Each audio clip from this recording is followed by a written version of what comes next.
Good evening, I'm Mike Knetter, and welcome to the UW Now Livestream series, where we bring you experts from the UW community talking about various aspects of the COVID-19 crisis. And tonight we have a special edition that will talk about information in the age of social media. In today's world, information is everywhere, but we question its accuracy. How does the media we consume shape our views? And how can individuals create and shape their own media coverage in the modern era?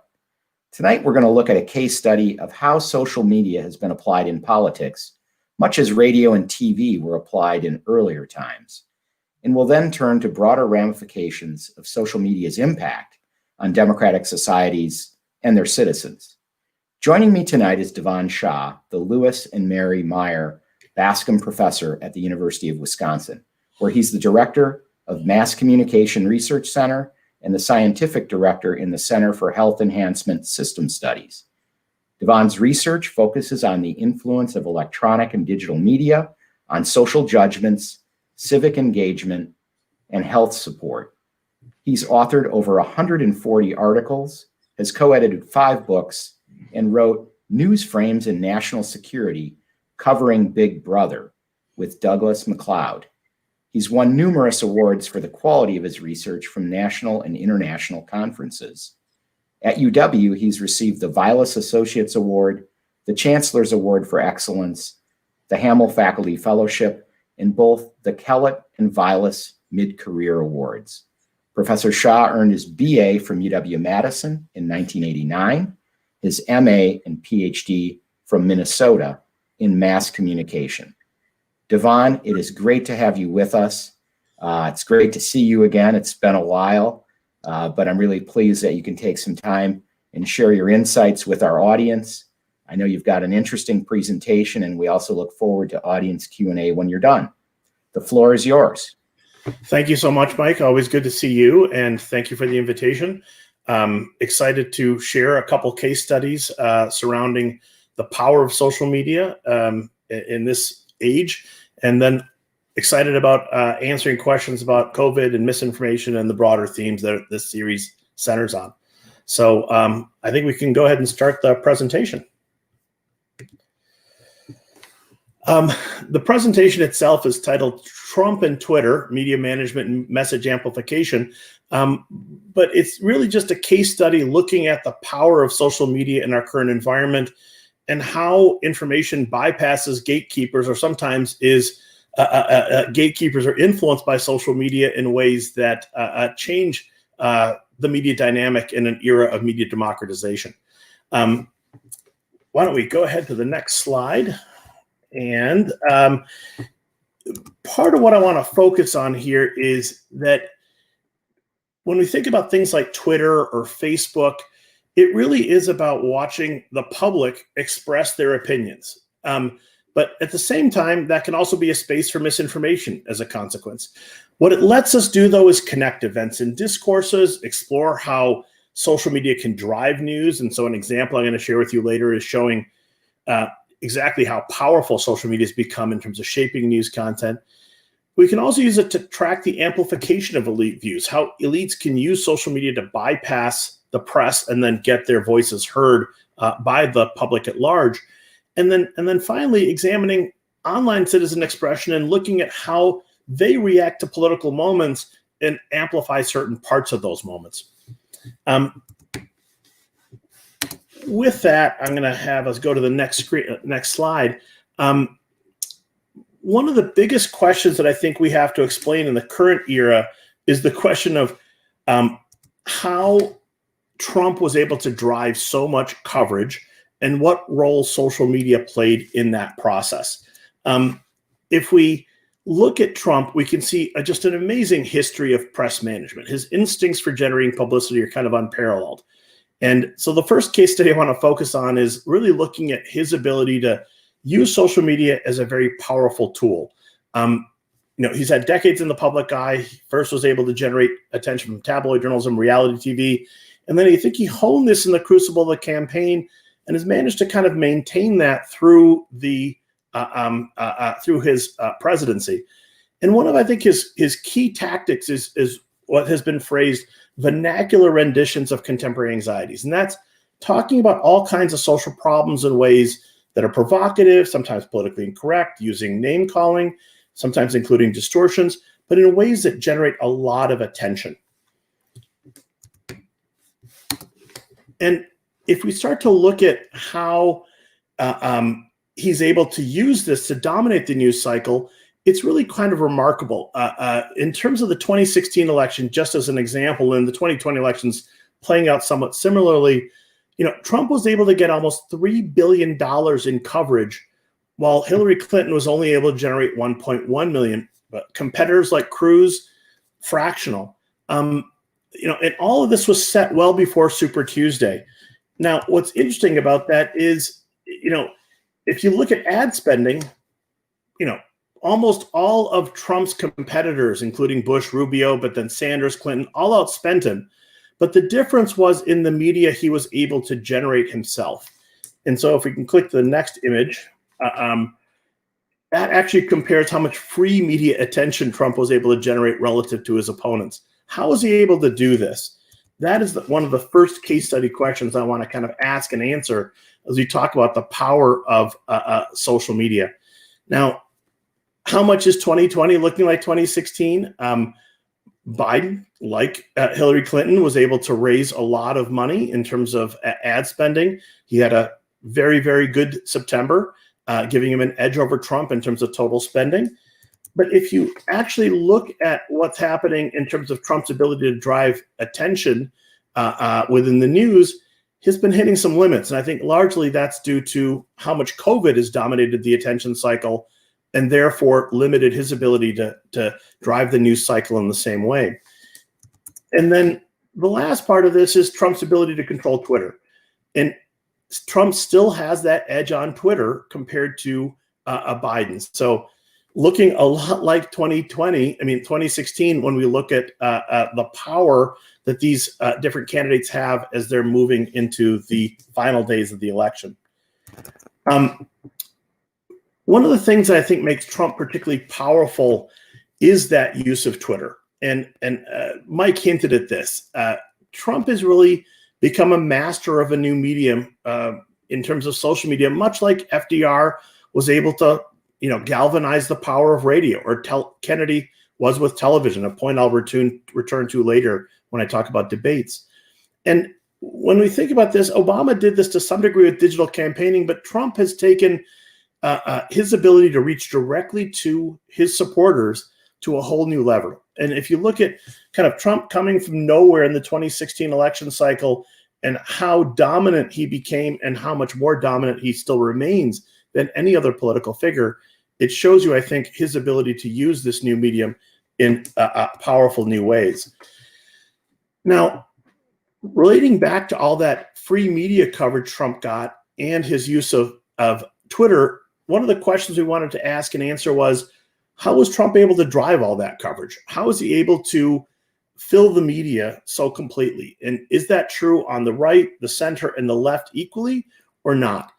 And one ways that politicians do this, obviously, is through things like staged events, rallies and town halls, or staged media events, doing a press conference or an interview, or unscheduled media appearances, calling into a morning show. Trump does this fairly frequently on Fox.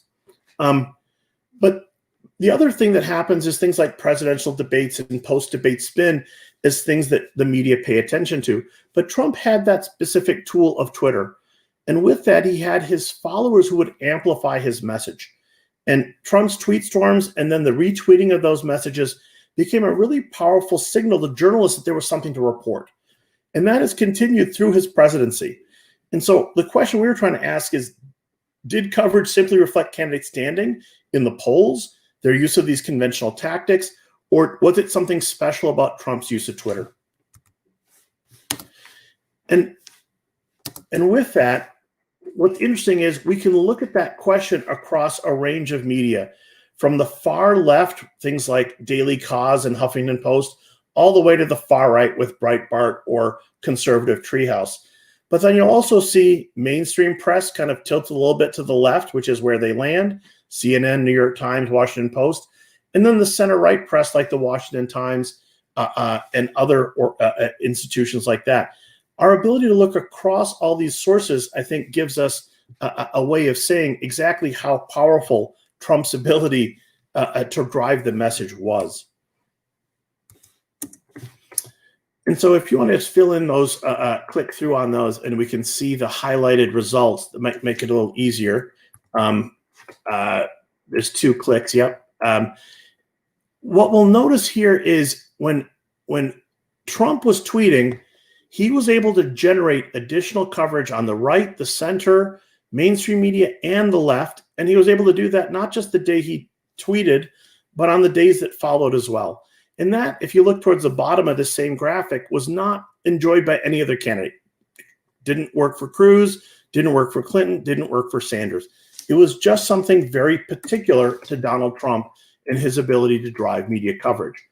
And so what we're seeing here is, in terms of social media activity, this in the form of retweets of candidates' posts. And, Mike was hinting at this kind of democratization of media and people now becoming the news, or at least creating their own volume of information. Well, Trump, when he gets his followers to amplify his message, that produces a significant boost in news coverage of Trump, and no other comparable Trump for other candidates.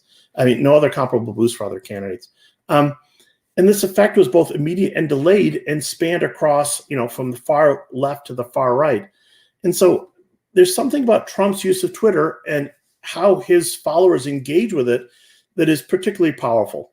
Now, a really curious finding, and this is just a bit of an aside, is we also found that Trump tweeted more at times when he'd recently garnered less relative coverage in the press, suggesting he strategically uses Twitter to actually trigger coverage. So this is something he's doing very strategically, we believe. If this is first case study, if I were to take the kind of gist of it, I'd say, Trump's tweet storms drive his followers' message amplification. Directly being able to reach into that audience is a powerful way to bypass the news media. His followers' retweets then shape news coverage. And again, this is potentially a place where misinformation can get amplified because you're not going through those gatekeepers. This also suggests something's changing within our media system. The question of the democratization of media and whether or not that's improving our communication environment. Well, we're certainly seeing changes. And one of them is really two-way influence. We used to think of the media influencing the public. Now cues from the public and things like retweets are driving the press. And so I mentioned mastery of media before, and specifically how well John F. Kennedy used television relative to Richard Nixon during the 1960 debates.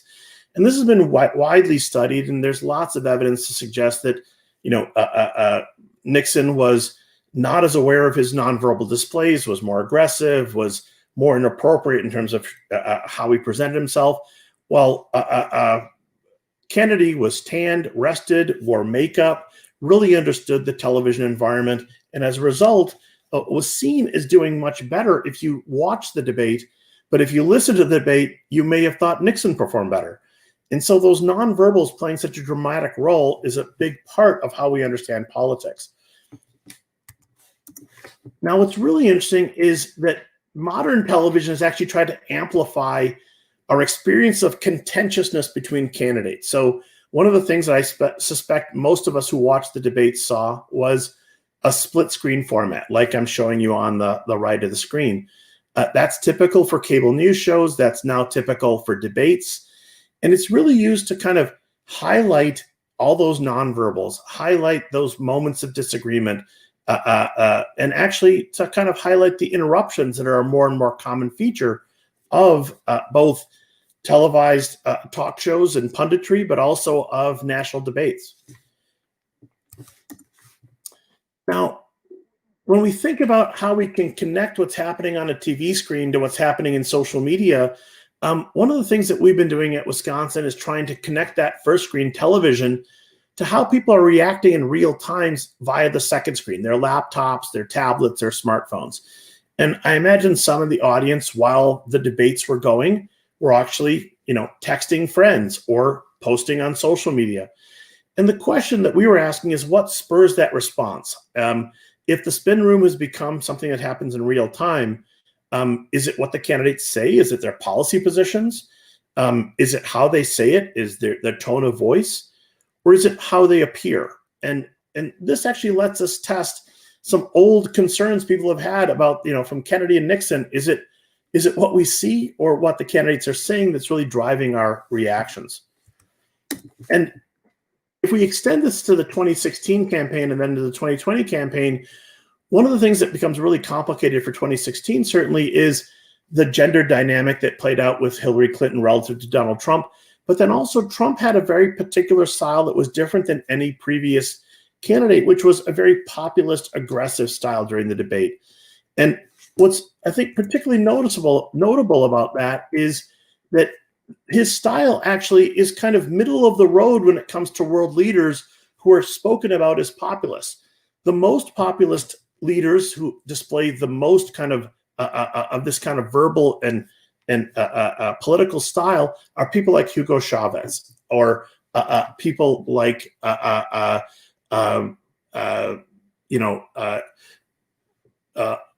Oban in Turkey. Donald Trump is kind of middle of the road when it comes to his populist style. So he's not even hyper aggressive compared to what we've seen with other political figures.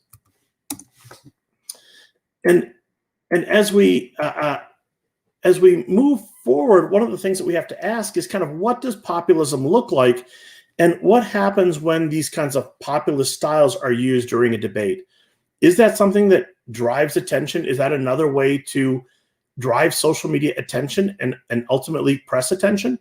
So that's the next question we were trying to ask and answer. And how we coded for what populism looks like is we tried to look at both candidates equivalently.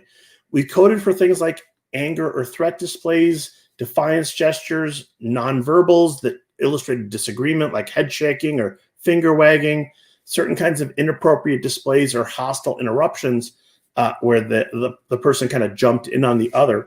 But the other question is kind of what does populism sound like too?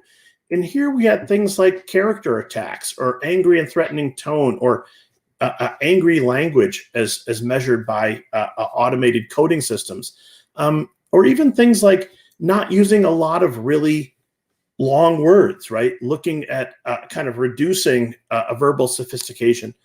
So when we kind of couple all this together and look at how this is actually shaping the debate performance, one of the things we can see, and this is the first debate, Trump is much more likely to use this populist style than Clinton was, especially in the first debate. Clinton was much more measured in terms of her displays and in terms of her verbal behavior. Trump was much more aggressive and dominant.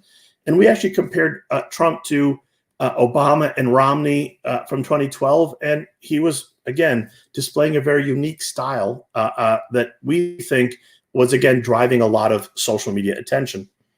And what we look at in the third debate is, well, Hillary Clinton certainly tried to up her aggressiveness in terms of defiance, in terms of anger gestures, in terms of angry tone, but still was dramatically outpaced by Donald Trump. Now, what does this mean in terms of the social media response? Well, we are able to actually go in and pull every tweet that mentions either Donald Trump or Hillary Clinton and then look at it tonally. Look at, is it a positive or negative message, and try to relate that to what's happening in those specific debate moments. And what we found, I think, is pretty fascinating, which is if we take all those indicators of kind of verbal populist styles, behaving aggressively, interrupting, being kind of defiant, that actually drove Trump's Twitter response dramatically. It was almost immediate. It happened within 10 seconds of him making those kinds of gestures or actions. And it lasted for up to 60 seconds, really dominant in the media environment. Compare that to what we're seeing for Clinton. Clinton, really, the visual style is doing very little for her. And if it's happening quite late after 50, 60 seconds. Instead, it's really the public is responding to her verbal kind of efforts at assertion and aggression But it's taking a lot longer for that to develop on Twitter. It takes almost 30 to 40 seconds for that to materialize. And so you can see, given the immediacy of social media, how much first more attention Trump is getting, and then how much faster he's able to dominate with his actions in terms of the social media response. Now, I know we're running out of time here, and I want to make sure that we have lots of time for Q&A. I think the main point of this is just, that populist visual and verbal style drove Twitter response for both Trump and for Clinton, though Trump did much more of it and was able to generate a lot more coverage or a lot more attention. And then Trump's using the public's reactions as a kind of way to actually generate more attention, right? So ultimately, the candidate that dominates on Twitter tends to get more attention after the debate as well, oftentimes because those key high volume moments are keyed in on by reporters. Now, it's also interesting that it's Trump's visual style that was driving it versus Clinton's more verbal style. And ultimately, one of the things that we were questioning was how difficult this was for Clinton as a female candidate in terms of being boxed in for appearing too aggressive or hysterical. But when we start looking at the 2020 debates, I think we're seeing Biden, frankly, did something quite similar in his debate performances. And so when we look at the 2020 election, Trump's tactics of manipulation and amplification tend to be fading a bit, though his rate of misinforming has increased over the course of his presidency. So ultimately, how that plays a role in shaping the information environment is something we still have to consider. COVID-19, I think, has dominated the news more than Trump, though he's still outpaced Biden. So when we look at who's getting more coverage, it's still Trump over Biden. And social media still remains a powerful tool in his arsenal and potentially a source of misinformation. So the 2020 election, I think, is going to be a space of pretty dramatic down to the final moments. And what I think is particularly interesting is that if you look at how the public reacted to that last debate, in fact, it was Donald Trump who received more favorable Twitter mentions than Joe Biden did in that second debate. I just want to close by thanking, this is not just me that's doing this research, it's a large group of us at the UW. A lot of this is published, and if people would like to see copies of it, I'm happy to share it with the team at the Alumni Association so they can share it around. But with that, I will say thank you and open it up for questions about this work and talk more generally about the questions of COVID and misinformation and how that's happening in this kind of environment. Thank you, Devon. While the audience is getting warmed up and sharpening their questions, I'll ask you a few. It's interesting to me that, in talking about someone's communication style, you use the term populism to define a particular style, as opposed to using terms like dominant or combative, which I would have thought are the adjectives we would use, as opposed to, say, passive or civil. Or why do you fuse maybe a strain of political belief with a communication style in that way, as opposed to just using other adjectives? Great question, Mike. So we actually, in our previous work on the 2012 debates and even in the French debates, Korean presidential debates, we simply coded for various types of verbal, tonal, and visual displays, positive and negative. What we found in the case of the 2016 debate, 2016 debate with Trump, was very few positive displays. That was part of it. The other was that there was a particular growing literature in political communication around the question of whether there is this performative style that is populist. And we were seeing this across lots of politicians, across lots of countries. And so the idea that there was absolutely that's made up of those individual instances, and we could break it down and look at by, was one candidate more aggressive? Was one more candidate more assertive? Was one candidate interrupting more? But ultimately, what we were finding was all these behaviors tended to sort together. They tended to cluster. And so when we clustered them all together, what we realized was it was a particular kind of style. And that was corresponding to what we were seeing in the literature describing the style, used on the political left and the political right by people who are making these populist appeals, whether it was Donald Trump or Bernie Sanders, whether it was Viktor Orban, or whether it was Maduro. And so it was really drawing on that literature that we used to cement that notion, and really not having a strong expectation of whether Trump or Clinton would be using that style more. We coded them equivalently, and a lot of it was done using computer-aided coding, so very neutral, but ultimately finding one was using that style a lot more than the other. Let me just follow on that a little bit, because, obviously, I guess it would be hard for someone who'd been Secretary of State in the incumbent administration to be an angry outsider. And so, I get that Trump was using Twitter very effectively and being retweeted a lot, and that might have created its own news. But why did a populist style, in your opinion, have such a receptive audience? And it probably took an outsider to take that kind of strong, hard line on the status quo, kind of anti-status quo. I think you answered the question, Mike. I think it's part of Trump's style, right? I mean, I think he was coming as a political outsider. He still talks about draining the swamp. He still talks about the issues with the deep state. I mean, I think these are concerns that he has brought to the public, and that's part of his brand. And so that, you're very much right. That style mirrors that outsider, angry, I'm here to fight for you, I'm against those bad guys who are institutionally so embedded. And you are playing as the outsider when you're doing that. Absolutely.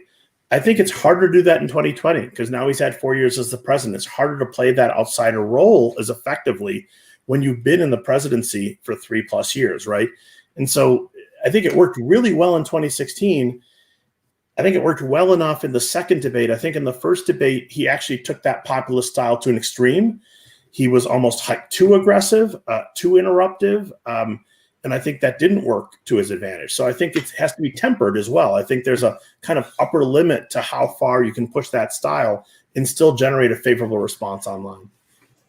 Yeah, it's probably harder to be, quite as angry when you've been the president for almost 4 years. But, it kind of chips away at maybe the appeal of that style or the authenticity and fit.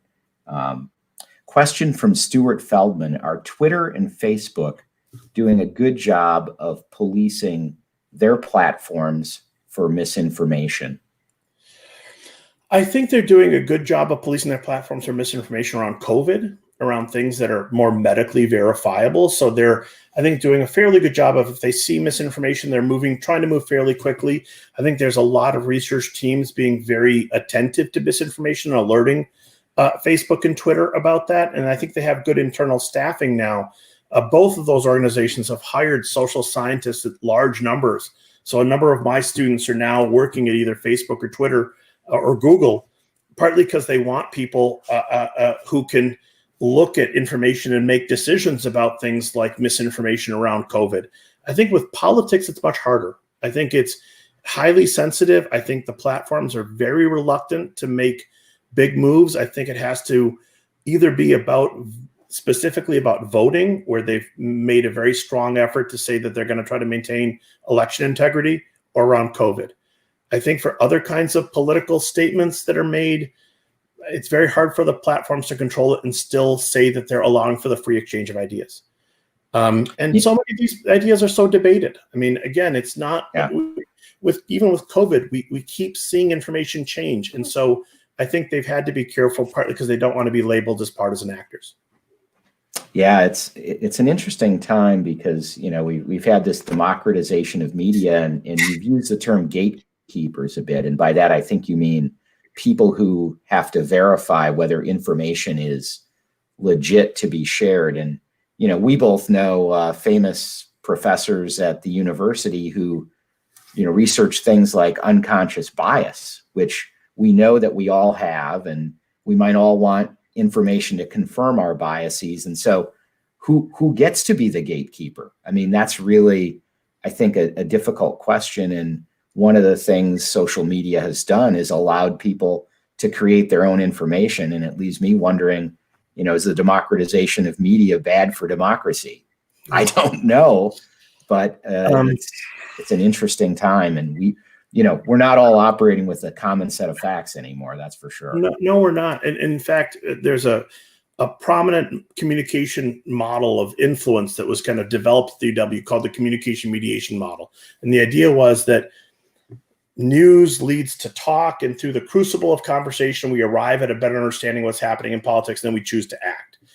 And it turns out that model is probably not correct anymore, right? That in fact, what happens in conversation, especially when conversation tends to be with like-minded people who are getting very, very different sources of news, it tends to amplify difference, and it leads us to believe in different facts as being true. And so is the democratization of media improving democracy? I think we're at a very dangerous point in that question.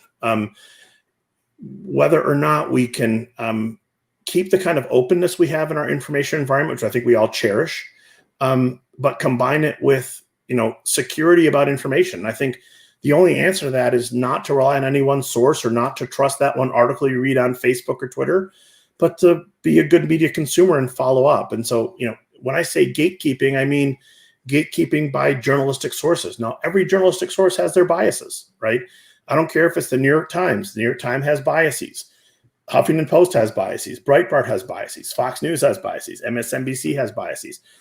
To me, the way to look is to look across a range of sources. Who's covering stories and what facts are they giving you across that? Because if you look at any one source, the chances that you're going to be misled or misinformed are not small. And, when you look around the world, do other countries have the same plethora of information sources that we have, that we, dare I say, enjoy here in the United States?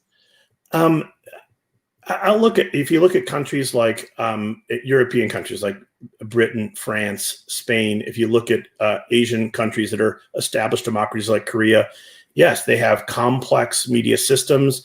Oftentimes their media systems reflect more of the parliamentary structure of the countries, where you might not just have right and left, but in fact different press organs representing different political parties. But at the same time, I don't think any of the societies are experiencing the hyper-partisanship we are right now in our society. And so part of this is the press environment coupled with the public environment. And to what degree is the press driving the public apart? To what degree is that our leaders? To what degree is that our polity, right? Does the public itself disagree very vehemently about core issues? And so I think the US, it's all of those factors coming together, kind of the perfect storm. And your question about whether, is this a good or bad moment for democracy? I think, we're hoping that we can move through elections and have transfers of power if that's the way the election goes, or people are satisfied with the outcome if the incumbent gets reelected. That's the real test of it, right? How we handle those moments of transition. And what can we do with education to make things better? Oh, gosh. I think media literacy is a big part of it. I think I'm in the School of Journalism. We try to emphasize media literacy. A group of journalism educators got together and tried to encourage reporting about election results in certain ways. I think part of this is really about teaching the public how to consume the media. I don't think any of us should rely on any one source. In this age, we can so easily see so many different sources, and I would encourage people to look at international sources too. Look at The Guardian, look at the Times of London, look at Reuters, look at Agency Presse Française. There's so many good press institutions beyond the ones just in the US that can give both not just a US perspective along an ideological line, but a more international perspective that I think is important. And so I was just consulting on a project where this was looking at the financial press in Hong Kong, in Britain, and the US, and looking at how they were influencing one another. And in fact, it's fascinating to see how much the Hong Kong financial press is relying on the British and the American financial press. And so, these systems are deeply interconnected, right? They're not separate institutions. They're shaped and influenced by each other in the same way they're shaped and influenced by social media. It's all a giant communication system at this point. And frankly, that makes misinformation easier to move through it because it's also connected and it's also quick. One of the things we're probably all more aware of is conspiracy theories seem to get a lot of traction with the public these days. And I don't know if they're getting more traction or less. And maybe they used to get a lot and we just didn't know about it because they didn't have social media followers. But have you done any research on things like the recently discussed QAnon phenomenon, or are you aware of any? And, how did this arise and gain so much traction? Well, we have, in fact, we've done, in 2018, we did a series of panel studies, surveys in the state of Wisconsin, in Michigan, in North Carolina, Pennsylvania, and Ohio. And on that, we had an index of conspiratorial thinking. And frankly, there's conspiratorial thinking on the right and the left, both on the political right and the left. Partisanship did not explain conspiratorial thinking.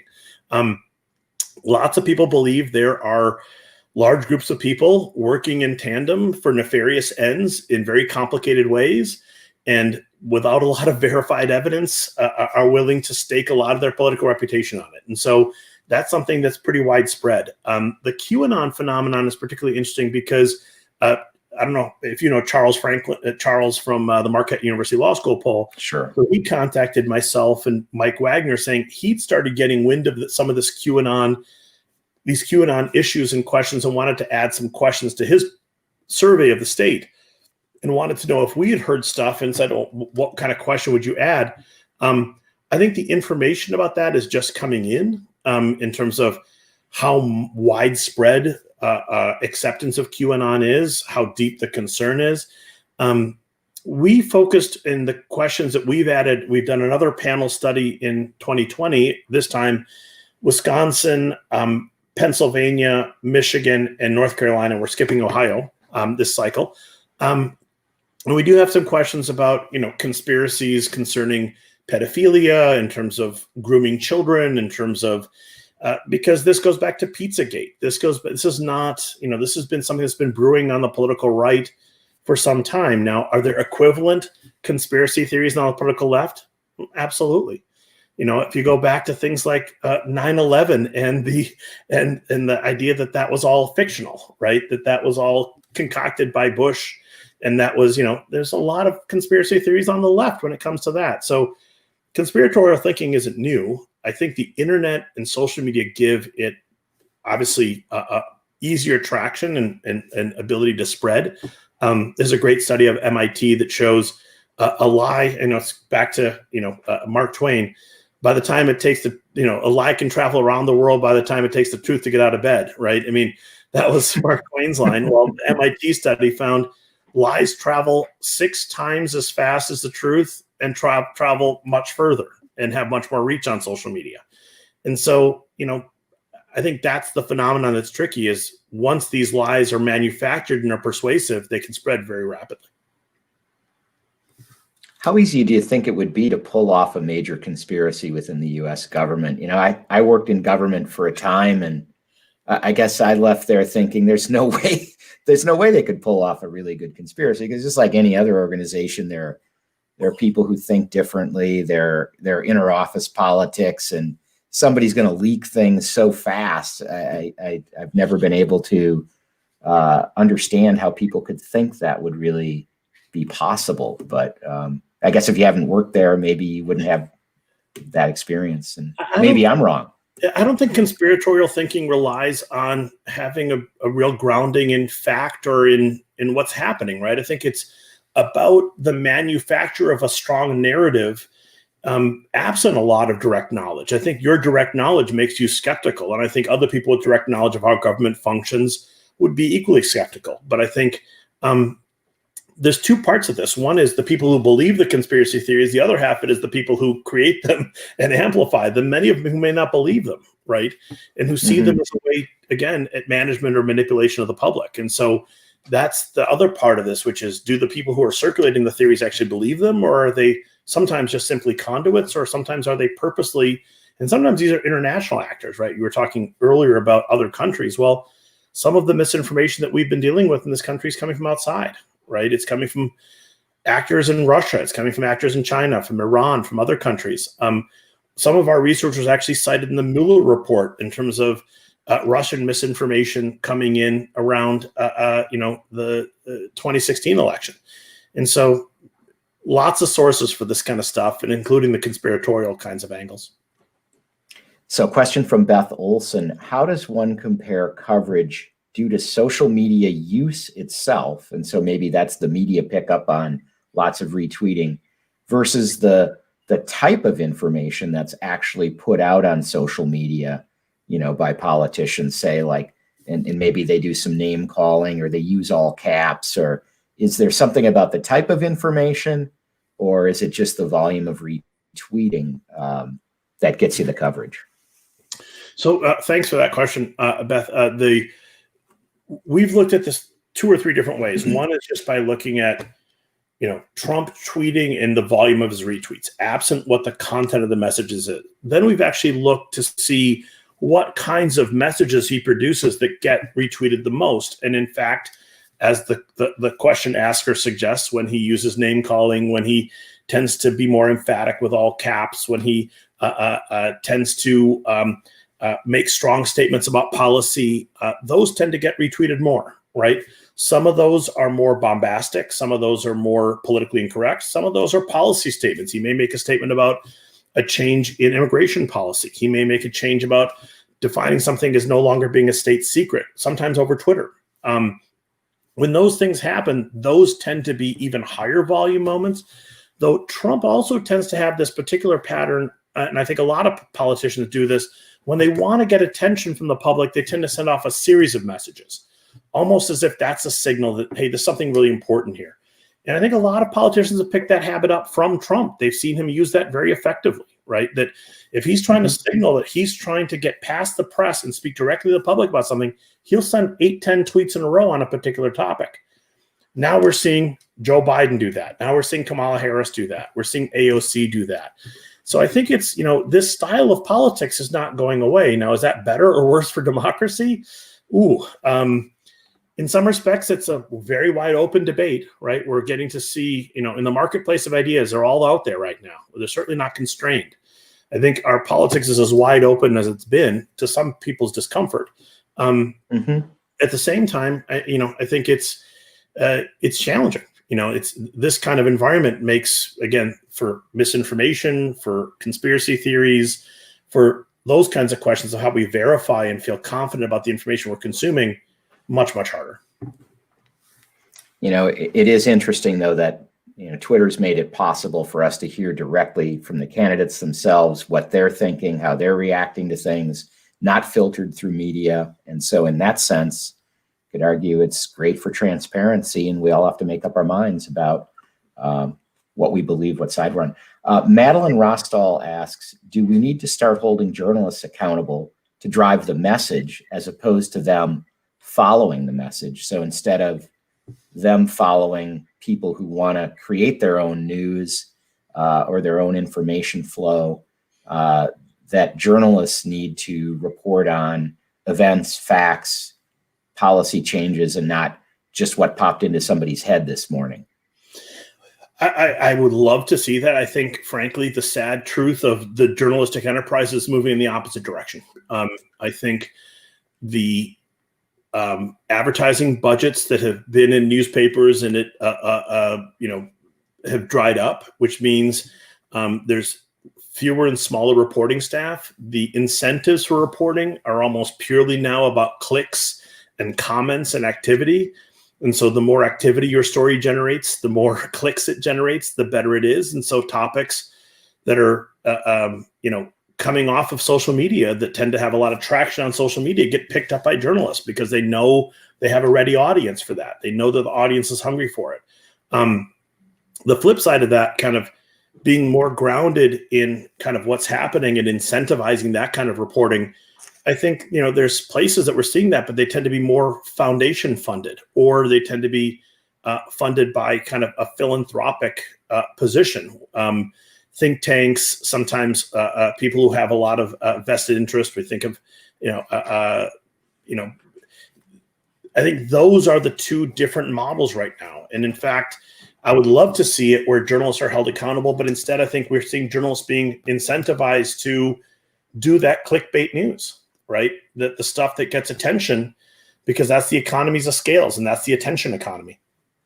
And sadly, that means stories about conspiracies and stories about salacious matters and stories about so-and-so said this verbal slip rather than talking about policy, rather than talking about substantive issues. And I think we've seen a deterioration of the quality of journalism over the last decade, if not longer, because of a focus around social media and being social media driven, rather than being driven by attention to what's happening on the ground. And I guess that's a reflection of supply and demand, and media being in a business environment and having to be profitable, and so they have to compete for clicks, I guess. They have to compete for clicks, and they have to also compete with these new online competitors, right? So yeah, it wasn't, if it was just the New York Times, the Wall Street Journal, and USA Today and the New York Times would be one thing, but now you've got HuffPost and you've got Daily Kos and you've got Salon and Slate on the left, and you've got Breitbart and Daily Caller and Conservative Treehouse on the right, and they can put the news out really quickly.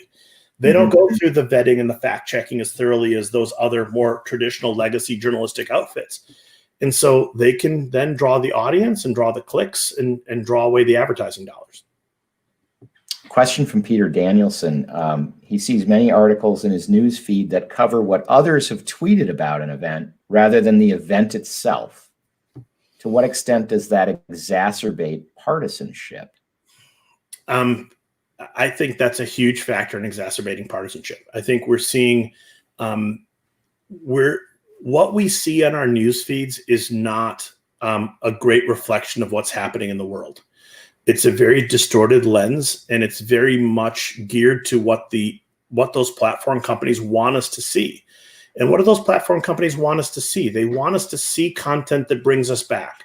And what brings us back? Partisan content. Because the angrier and more pissed off we are, the more likely we are to come back the next day and look at what's there and stay up on it. And we've invented words for it now, doom scrolling, right? People get up in the morning and doom scroll Twitter. And that notion of, platform companies exacerbating polarization because they're tending to own, if you're a conservative, you're seeing lots of conservative voices. And the liberal people in your network, they may be posting, but you're not going to see those stories. And that's true for liberals as well. They're getting an amplified version of liberal news. And so if that becomes what we rely on, absolutely, I think that's exacerbating partisanship, and especially that kind of selective sharing of news articles, as opposed to what happens, and I use the term gatekeepers, journalists, legacy media. There's long discussions about what should be the top story in the news, right? What should be the first story, the second story, what's above the fold, what's below the fold, what should lead the nightly news. These aren't simple decisions, right? And they're about signaling to the public what we think is important. That doesn't happen on our newsfeed. That's the opposite of what happens on our newsfeed, right? We're taking cues from our friends, and we look at a trusted friend, and that can absolutely amplify that in ways that I think are deeply, deeply damaging. And so, in that respect, I think social media has to be tempered with consuming news media. But I think, sadly, for a lot of people now, news media is social media, right? That's where they're getting their news. Glad I'm a dinosaur. Question from Emma. Can you share your thoughts on how the demise of the fairness doctrine, and maybe you should explain for the audience what that is, the FCC, has contributed to political polarization and the reliance on social media versus traditional media for information? So great question. Again, all these questions have been fantastic. In terms of the fairness doctrine, the notion that the press, or certainly broadcasters, and this was not a requirement of the print press, but certainly I think was broadly followed, that they were required to present both sides and give both sides roughly equal time, right? And that would be an indicator of their being granted access to the public airwaves, that part of the responsibility was maintaining that sense of impartiality.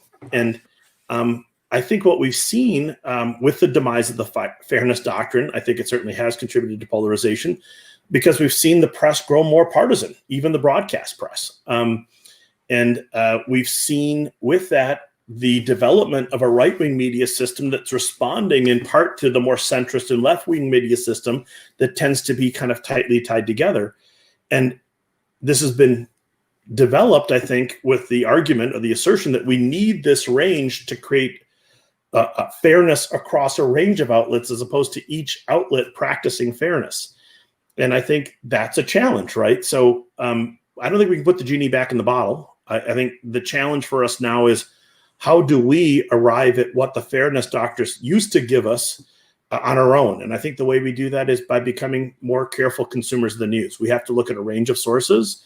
Every day I consume conservative and liberal sources and then centrist sources. And I look at what stories are verified across all of them. That to me is my version of the fairness doctrine these days, because the media institutions aren't doing it for us anymore. It's pretty time consuming to do on our own, isn't it? Luckily, I get paid to do it. A question from David Rose. When will we see real-time fact-checking on TV? I suppose that depends what the subject is. You know, as you were saying earlier, Facebook and Google do a pretty good job on certain subject areas, but other areas is a little tricky. I think you can see the best example of this is during debates, and even then it's not done in real time. And most debate moderators are very reluctant to try to do real time fact checking. It's just, it's too fraught, right? And facts are too contested at this point. I think where you do see it is kind of after the fact, where you'll see like literally checking the debate for how many misstatements are made on each side, or which statements are factually verifiable, or the PolitiFacts or the Snoops or others coming in afterwards and doing that. But the real-time fact-checking, I think we're still some ways off. And even if it was possible, I think candidates wouldn't agree to it in many conditions, and many journalists wouldn't want to participate in it because I think they don't want to play the referee. I think many are not interested in that role. As much as the growth of fact-checking has happened, it's a specific subset of journalists that are very involved in that fact-checking movement. And I honestly wish it was more widespread in the sense of more of an adherence to those concerns about verifying and vetting facts. But I think real lifetime fact checking, that to me that's the holy grail and probably a long way off. Mm. Yeah, I'm afraid that's probably right. Question from Nasos Lazaridis. Where do we go from here? Is there hope that things might get back to normal? I think I heard you say, hard to put this genie back in the bottle. You want to elaborate on your thoughts? Yeah, I mean, I'm optimistic and pessimistic at the same time. Meaning, I think we're not going to be able to change the nature of social media. I think social media is a space where information can flow very freely. I think platform companies are not eager to play more of a role in deciding what flows through them. They do it very, very cautiously. So that's not going to change. Can we de-incentivize the press to be such clickbait journalists? That's going to be tough too, partly because it's also the same companies, Facebook and Twitter and Google, that took away their ad dollars from the newspapers. So now they're just scraping to figure out how to make ends meet. And many newspapers have folded, obviously. And then, what happens with political advertising? We've seen more political ad dollars and more political advertising this year than ever. So both social media and political advertising are direct routes to the public, and the one more vetted gatekeeping route where you had an effort to verify facts has been dramatically weakened. So in that sense, I'm not hopeful. At the same time, I do see possibilities in terms of movements within social media where citizens are trying to fact check other citizens, right? And we're seeing lots of kind of democratic initiatives in terms of civic renewal and civic repair. We just started a center, a Knight-funded center at the UW. Mike Wagner, Lou Friedland, and myself, Center for Communication Civic Renewal, with the hope that we can work towards things and engage in civic repair. How can we arrive at solutions together? How can we move towards compromise? How can we move towards deliberation? I think it's possible. I wouldn't keep studying what I'm studying if I didn't. At the same time, there's lots of reasons for concern and lots of reasons for vigilance. Great. Well, we don't have any more audience questions. Can you leave us with some message of optimism or a suggestion besides, we should probably all take the initiative to read across the spectrum and reach our conclusions? Well, I think one of the main things I would say is, in terms of misinformation, especially in relation to COVID, I would encourage people to rely on clearinghouse of information. The CDC, even with concerns about this politicization, I still trust. The World Health Organization, despite people's concerns about it, I still trust, and I would go to them for updated information about what we should know or hear about the virus. When new information flows out, I would be immediately skeptical and I would try to verify. I think that is a good process, though that's time consuming, as you said, Mike. So then maybe try to find a couple, 3 sources that you can go and look at with some regularity. The other thing I would do is find people in your network that you believe you can trust, and rely on their links and their news and their recommendations, maybe more than everybody's, and be sensitive to consuming news through social media. I think social media is a great way to connect with other people. I try not to click through stories. I mean, I go to Twitter to see what people are saying. I go to get a sense of what is out there. I certainly do tweet, and I can get animated on Twitter like everybody else. I try to keep that away from my Facebook feed by and large. And I try not to read a lot of news articles through either Twitter or Facebook because I just can't verify them the same way I can with news sources I've grown to trust. And I think that question of trust is also very personal. I think everyone should find some news sources, whether they're on the left, the right, or the center, that they think, that they do deem as trustworthy, but then compare them to others, right? And see how they think they hold up. How are different news organizations covering stories? And you don't have to do that for every story, but if there's a particularly important story, go check out how other people are covering it. I think that's actually just on you as a good citizen. And that's part of media literacy, and that's part of good citizenship. And I'm more hopeful about what we can do as citizens than I'm convinced that our political leaders or the media is going to fix it for us. They're not going to. Right. There are reasons why we are where we are in politics and media, and it's the incentives that they perceive, I think. Devon, if you had to pick 3 things that 3 outlets that you would read in forming a judgment about, what's really going on, what are the 3 outlets you would pick that might span a range? I pay for access to 3 news sources, specifically the Wall Street Journal, the New York Times, and the Washington Post. Those are the 3 I try to read every day. And I think they give me at least a little bit of a spread. I think the New York Times is the most liberal. I think the Washington Post is more centrist, but a little bit left-leaning. I think the Wall Street Journal's editorial a little bit right-leaning, but quite centrist in general. And so I look at those 3 sources. And if a story tends to be covered fairly equivalently across those 3, I go, okay, I think I know what's going on. And sometimes it's not the same day. Sometimes the Wall Street Journal will cover a story in the Times the next day or 2 days later, once they've had a chance to verify it. Mm-hmm. That's good to see too. I like seeing journalistic institutions verify stories on their own. Until they can verify them, they shouldn't cover them. And it really bothers me when they do that secondary kind of coverage, when they go, oh, then the New York Post did a story about this, and then we're going to cover it that way. That's not good journalism.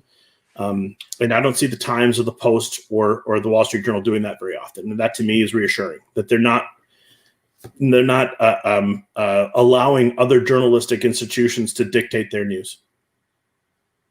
I find myself gravitating a bit toward business publications like Bloomberg, thinking that, people who get their information from those sources have a lot at stake with that information being accurate. And so their consumers might, I guess, mete out more severe punishment if they're misled by a story, right? And so I've used that shorthand a little bit, but it's not very scintillating always to read Bloomberg, but it gives you a different sense of what's important.